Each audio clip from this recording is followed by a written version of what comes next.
Hello dear students, today we are going to discuss the topic general concept of a fermenter, batch, fed batch and continuous fermentation.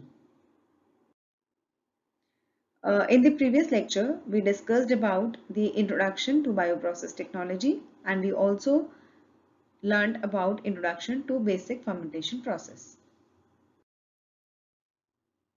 Now the objectives of this course is to understand the scale up of bioprocess, to understand the general concept of a fermenter, batch, fed batch and continuous fermentation. Introduction. Scale up can be defined as increasing something in size, amount or production.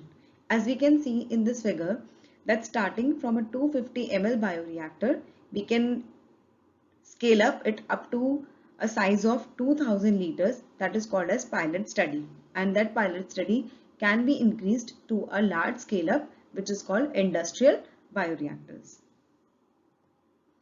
Now microbial processes involve cultivation of microbes in bioreactors, which are also referred to as the fermenters, to produce a product as well as the subsequent recovery and purification of the product and disposal of associated waste.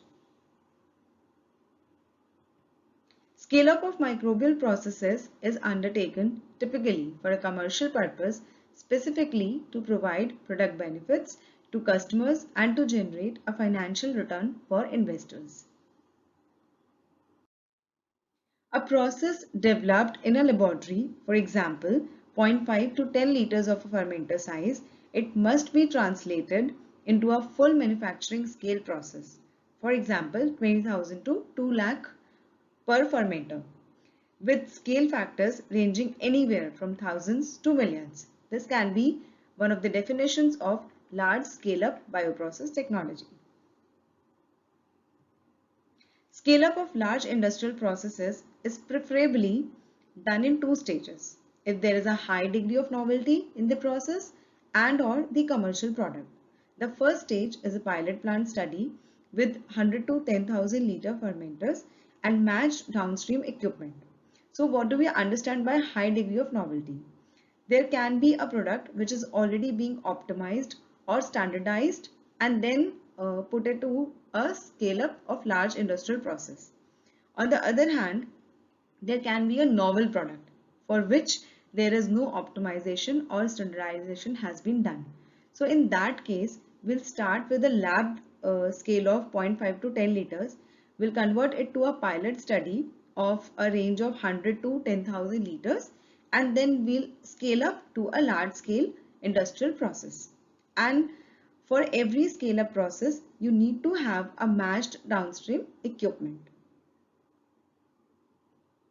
Its purpose is to translate the lab scale process into a realistic scaled down version of the manufacturing process so that the generated product, which is industrially significant, can be commercialized and further can be distributed in the market. Coming up to the scale up process, upstream processes are those in which biological materials are either obtained from an outside source or inoculated and grown in culture under controlled conditions to manufacture certain type of products.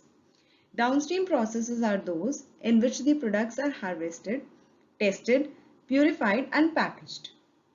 If you look at this figure, it is showing three-step process: upstream, harvest and downstream.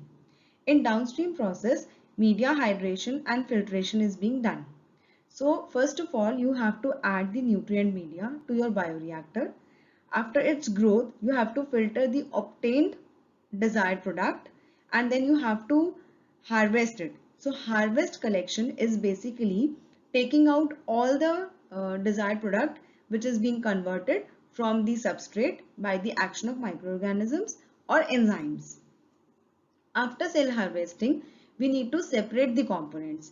Let's say we are having 4 components in that A, B and C, but the desired component is component B. So out of those 4 components, we have to separate component B, and after separation, that can be done through chromatography. One of the example is chromatography. After separation, we have to purify the product. That is a part of downstream processing. After the purification of the product, we have to give it finishing. Finishing implies basically to increase the shelf life of the product to provide it a stable form. After that, the desired product has to be stored, and that is called as bulk storage. And then before marketing or before commercializing it, we have to make aliquots of the bulk storage, that is called filling. Each of the step of upstream, harvest and downstream is very important, since there are multiple parameters which are to be controlled and regulated to obtain the desired product, and the characterization of the desired product can be achieved in this manner by regulating all the processes.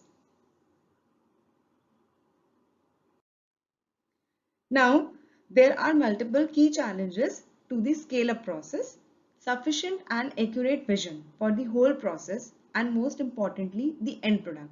Since we are going to commercialize it, we are putting in efforts and we are putting in a lot of money to generate revenues. We need to focus on a planned methodology to obtain the desired product with the most efficient and a high yield process.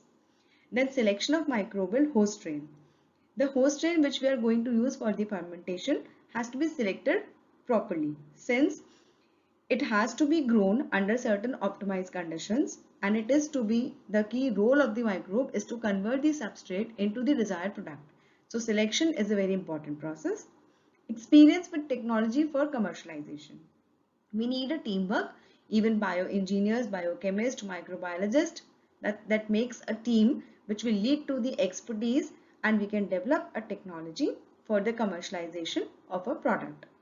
Then comes the role of human resources, skill sets, facilities and finances. So skill set, facilities has to be there, since we are looking for a reactor and the design of the reactor should be optimized in such a way that maximum efficiency and the yield of a desired product can be obtained. If you look at this figure, we have multiple processes: process development, phase 1 lot production, phase 2 lot production and phase 3 lot production. At every step, there are key challenges. For example, for the process development, we have to identify critical unit operations and parameters. Whereas in the phase 1 lot production, we have to focus on process definition studies on critical unit operations and parameters. In phase 2 lot production, process validation studies and engineering runs need to be considered. In phase 3 lot production, manufacturing and product launch is being done, which includes the marketing skills and expertise. So overall, there are multiple parameters which need to be considered and being regulated for the most efficient and high yield production of desired product. Now coming to the types of fermentation, this figure provides an overview of all the types of fermentation. But before going to discuss the details of every type of fermentation, we need to have an overview. Let's have a discussion about batch fermentation, fed batch fermentation and continuous fermentation. So in batch fermentation, it is most commonly used. It is relatively low substrate utilization rate, and it is having low risk of contamination and strain mutation. So what do we understand by these two terms? Slow substrate utilization rate means the organism, at the rate which organism is converting your substrate to the desired product, is comparatively low in batch fermentation. And low risk of contamination, since we are adding inoculum at the beginning of the reaction and it's a closed system, we are not going to expose this system to any kind of shock or the environmental conditions, so that leads to low risk of contamination. Further, there is less risk of strain mutation as well, since we are going to carry out this reaction in the fermenter under optimized condition. There will be no shock provided to the organism or the growth of enzymes, so it is going to be helpful in less strain mutation. Now coming to the fed batch fermentation.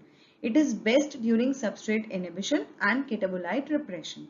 It is also having prolonged log and stationary phase, which is good for the better production and the most efficient method.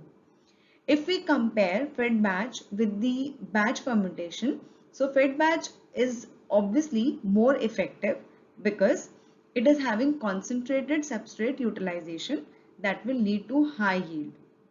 Another reason is it is having large metabolite production during the stationary phase. Now coming to the continuous fermentation, it is less sterilization and re-inoculation. So basically, since we are using it in a continuous process, we do not need to re-sterile or sterile the components again and again after every cycle. And re-inoculation is being done after every cycle. It leads to a less maintenance cost. It enrolls faster substrate utilization rate, which is again good for the better production and yield and efficiency of the fermentation reaction. If we compare continuous fermentation reaction with fed batch reaction, the effectiveness of continuous is more as compared to fed batch.